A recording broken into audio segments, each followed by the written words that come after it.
존경하는 국민 여러분, 그리고 선배 동료 의원 여러분, 국민의힘 비상대책위원장 김용태입니다.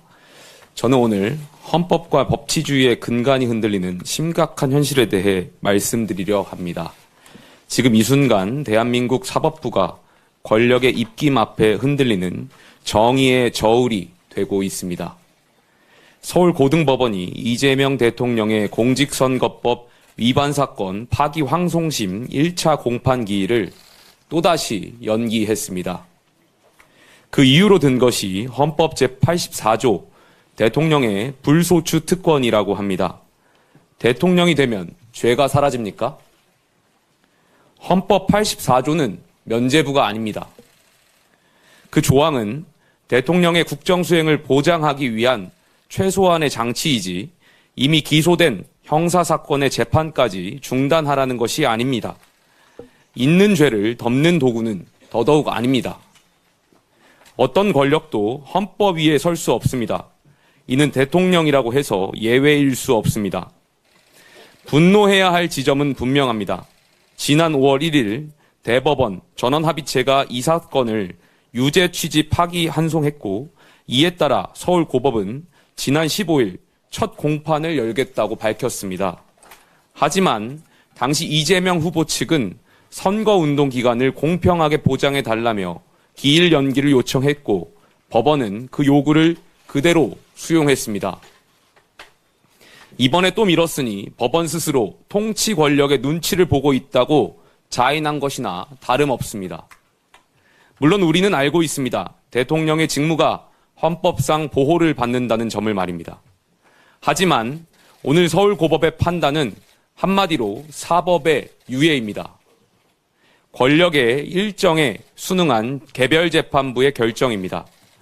헌법 제84조 해석을 둘러싼 논쟁이 엇갈리는 만큼 최종 시민, 대법원의 최종 결론을 구할 필요가 있습니다. 더 심각한 것은 민주당의 태도입니다. 개별재판부 판단에 맡기면 곤란하다면서 형사소송법 개정을 추진하겠다고 합니다. 대통령이 됐으니 아예 재판을 하지 못하게 막겠다는 것입니다. 이쯤 되면 사법부를 헌법이 부여한 독립기관으로서가 아니라 정치 권력의 하명기관쯤으로 여기는 것입니다. 존경하는 국민 여러분, 법 앞에 모든 국민이 평등하다는 헌법 정신이 무너지고 있습니다. 이재명 대통령은 유권자를 기만한 혐의로 대법원에서 유죄 취지 판결을 받았습니다. 그런데 대통령이 됐다는 이유 하나로 이 사건을 심리하지 않는다면 그게 과연 사법 정의에 맞습니까? 죄 있는 권력자는 법망을 피해도 괜찮다는 뜻입니까? 우리는 지금 대통령이 된 순간 죄가 정지되는 제왕적 불소추 특권 국가로 가는 길목에 서 있습니다.